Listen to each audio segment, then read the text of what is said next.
අයිබෝවන් මම ඩොක්ටර් අමිතා නෙළුම්දෙනිය සම පිළිබඳ විශේෂඥ වෛද්‍යයෙක්. අද මම කතා කරන්නේ පිග්මන්ටේෂන් ගැන. ඒ කියන්නේ මූණේ ඇතිවන පිග්මන්ටේෂන් ගැන. පිග්මන්ටේෂන් කියන්නේ අපේ සමේ ඇතිවන ඕනෑම තද පාට වීම පිග්මන්ටේෂන් කියලා හඳුන්වන්න පුළුවන්. ඒ කියන්නේ ඒක දුඹුරු පාට වෙන්න පුළුවන්, කළු පාට වෙන්න පුළුවන්, තද නිල් පාට, දම් පාට වගේ පාටක් වෙන්න පුළුවන්. මේ ඕනෑම තද වර්ණ ගැන්වීමත් පිග්මන්ටේෂන් හැටියට හඳුන්වන්න පුළුවන්. පිග්මන්ටේෂන් කියන්නේ රෝගයක් නෙමෙයි, යම්කිසි දෙයක්, ඒ කියන්නේ තද පාට ගැන හඳුන්වන පදයක්. මේ යටතේ නොයෙකුත් රෝග සහ තත්ත්ව කීපයක් තියෙනවා. උදාහරණයක් හැටියට ගත්තොත් මෙලස්මා. ඒ වගේම තමයි post inflammatory hyperpigmentation, ඒ කියන්නේ PIH කියන තත්ත්වය. ඒ කියන්නේ අපේ සමේ ඇති වෙන ඕනෑම ආසාත්මිකතාවයක්, ඇලර්ජික් එකක්, ඒ වගේම ප්‍රදාහයක් හොඳ වෙන්නේ පිග්මන්ටේෂන් එකක් එක්ක. ඒකට අපි කියනවා post inflammatory hyperpigmentation. ඒක අපේ රටේ අපේ හැමේ ඉතාමත් සුලභව දක්නට තියෙන පිග්මන්ටේෂන් වර්ගයක්.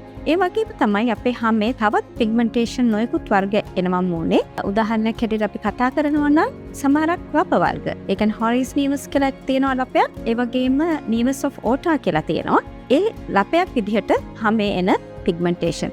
ඒ වගේම තමයි හැමේ අපිචර්මයේ ස්තර ප්‍රමාණය වැඩිවීම නිසා එන පිග්මන්ටේෂන් එකක් අපේ නළල දෙපැත්තේ, කම්මුල දෙපැත්තේ එනවා.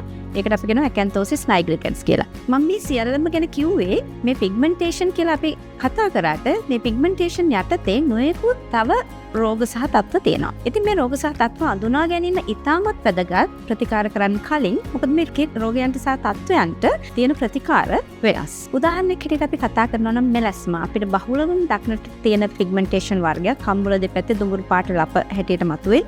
මේකට අපිට ක්‍රීම් වර්ග දෙන්න පුළුවන්, ටැබ්ලට්ස් දෙන්න පුළුවන්, ඒ වගේම ලේසර්, මයික්‍රොනීඩ්ලින්, PRP වගේ ප්‍රතිකාර දෙන්න පුළුවන්.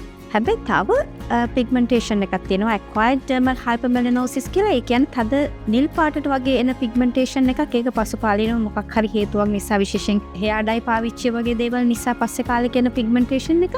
දැන් මේ පිග්මන්ටේෂන් එකට අර කියන ප්‍රතිකාර කරොත් එimhe මේක තව දුරටත් වැඩිවීමක් වෙනවා. ඒ නිසා හැම වෙලේම පිග්මන්ටේෂන් එක මොකක්ද කියන එක අඳුනා ගැනීම ප්‍රතිකාරයන්ට කලින් ඉතාමත් වැදගත්. ඒ වගේම තමයි ඔබ චර්ම රෝග විශේෂඥ වෛද්‍යවරයෙක් වෙත આવොත් මේ පිග්මන්ටේෂන් එකත් එක්ක අපි පිග්මන්ටේෂන් එක අඳුනා ගන්න පරීක්ෂා කරනවා. ඒ වගේම ඩර්මටොස්කෝප් කියලා උපකරණයක් තියෙනවා, ඒක ආධාරයෙන් බලනවා. එහෙමත් බැරි නම් අපිට පිග්මන්ටේෂන් වර්ගයක් හරියටම හඳුනා ගන්න බැරි වුණොත් අපි බයොප්සි පවා සිද්ධ කරනවා. ඉතින් මේ විදිහට අඳුනා ගැනීමෙන් පස්සේ තමයි අපි ප්‍රතිකාර ක්‍රම සැලසුම් කරන්නේ. එතකොට මේ ප්‍රතිකාර ක්‍රම අතර අපිට නොයෙකුත් ක්‍රීම් තියෙනවා, ක්‍රියාකාරී සංඝටක තියෙන. උදාහරණයක් හැටියට කියනවා නම් ඇසිලික් ඇසිඩ්, ග්ලයිකොලික් ඇසිඩ්, ඒ වගේම රෙටිනොයික් ඇසිඩ්, ස්ටෙරොයිඩ්ස්, තව ගොඩාක් බොහොමයක් ක්‍රියාකාරී සංඝටක තියෙන ක්‍රීම් තියෙනවා. මේ ක්‍රීම් වලින් කරන්නේ මෙලනින් හදන එක తాවකාලිකව අඩු කරන එක. මේ සමහර ක්‍රියාකාරී සංඝටක තියෙනවා. උදාහරණයක් හැටියට කිව්වොත් ස්ටෙරොයිඩ් සහ රෙටිනොයිඩ් වර්ග, ඒ වගේම හයිඩ්‍රොක්විනෝන් කියන සංඝටක. ඒවා ඉතාම ප්‍රබල මෙලනින් හදන එක වළක්වන සංඝටක.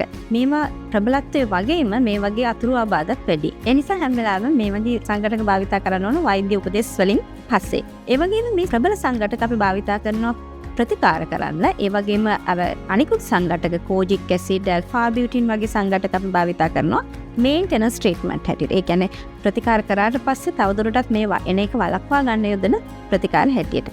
මේ තමයි ආලේපන. ඊට පස්සේ අපිට කරන්න පුළුවන් නොයෙකුත් ප්‍රතිකාර වර්ග තියෙනවා. මයික්‍රොනීඩ්ලින්, PRP, PRF, ඒ වගේම Q-switch and picosecond laser, මේ වගේ නොයෙකුත් ප්‍රතිකාර වර්ග තියෙනවා පිග්මන්ටේෂන් සුව කරන්න. හැබැයි මේ ප්‍රතිකාර ක්‍රම සියල්ලක්ම හැම පිග්මන්ටේෂන් එකකටම ගැලපෙන්නේ නැහැ. ඒ වගේම තමයි හැම පුද්ගලයෙකුටම ගැලපෙන්නේත් නැහැ. මේ පුද්ගලයාගෙන් පුද්ගලයාට සහ පිග්මන්ටේෂන් වර්ගයෙන් වර්ගයට වෙනස් ආකාරයකින් තමයි භාවිතා කරන්න ඕන. ඉතින් ඔබට පිග්මන්ටේෂන් එකක් තියෙනවා නම්, ඒ කියන්නේ මූණේ තද පැහැගැන්වීමක් තියෙනවා නම්, ඔබ වඩාත්ම සුදුසු වන්නේ සම පිළිබඳ විශේෂඥ වෛද්‍යවරයෙක් මුණ ගැහිලා ඒට ඇති ප්‍රතිකාර ක්‍රම ගැන සාකච්ඡා කරලා ප්‍රතිකාර ලබා ගැනීම.